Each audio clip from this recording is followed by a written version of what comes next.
কসম তোমার রবের পক্ষ থেকে এটা তোমার জন্য একটা চিঠি স্বরূপ ছিল। এটা কি ছিল ভাই তোমার জন্য? ভাই আল্লাহ পাক রব্বুল আলামিন আমাদেরকে কোরআন দিয়েছেন। ভাই কোরআন কিসের জন্য দেওয়া হয়েছে জানা আছে ভাই? কোরআনটা দেওয়ার পিছনে কারণ একটাই, যে বান্দা জীবনে করবে কি আর করবে না কি এটা বোঝাবার জন্য। বুঝেছো ভাই? আল্লাহ পাক রব্বুল আলামিন এই বিশ্ববাসীকে কোরআনটা কিসের জন্য দিয়েছে? যে বান্দা জীবনে করবে কি আর করবে না কি এটা বোঝাবার জন্য। এর বিষয় যে কোরআনটাকে আজকে বানিয়ে দিয়েছি ছোট বাচ্চার পড়ার একটা বই বানিয়ে দিয়েছি। আমরা ছোট বাচ্চা মুক্ত যাবে, হাতে কোরআনটা ধরে দিব, যাব মোটামুটি কোরআনটা যেন রিডিং করে দিবে, ব্যাস এনাফ।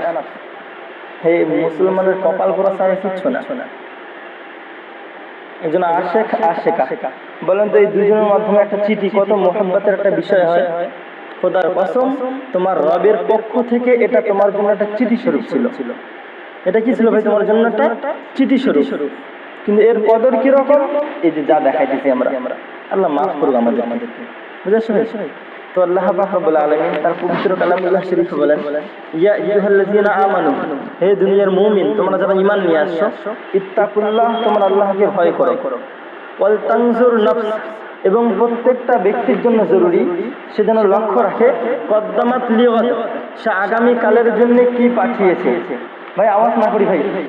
ওয়াল তানজুর নাফস, প্রত্যেকটা ব্যক্তির জন্য জরুরি, কথাটা ভালো করে বসো, প্রত্যেকটা ব্যক্তির জন্য জরুরি, হ্যাঁ, কদ্দামাত লিগাদ, সে আগামী কালের জন্য কি পাঠিয়েছে। ওয়াল তানজুর নাফস, প্রত্যেকটা ব্যক্তির জন্য জরুরি সে যেন লক্ষ্য রাখে, কদ্দামাত লিগাদ, সে আগামী কালের জন্য কি পাঠিয়েছে। আচ্ছা বলেন তো ভাই আগামী কালের জন্য কি পাঠিয়েছে এর দ্বারা কি বোঝায়?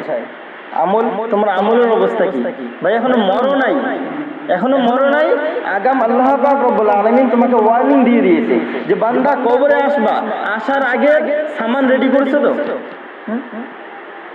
আত্তাকুল্লাহ, তোমরা আল্লাহকে ভয় করো, ইন্নাল্লাহা খাবীরুম বিমা তা'মালুন, তোমরা যা করো তোমাদের সম্পর্কে তোমাদের রব খুব ভালো জানেন। তোমাদের সম্পর্কে কি তোমাদের রব খুব ভালো জানেন। আচ্ছা আয়াতের শুরুতে কি বলা হয়েছে ভাই?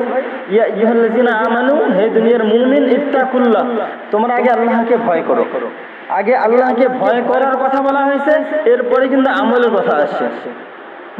বড় দুঃখের বিষয় যেন আমাদের অবস্থাটা এরকম যে উল্টা চলছে। আল্লাহকে ভয়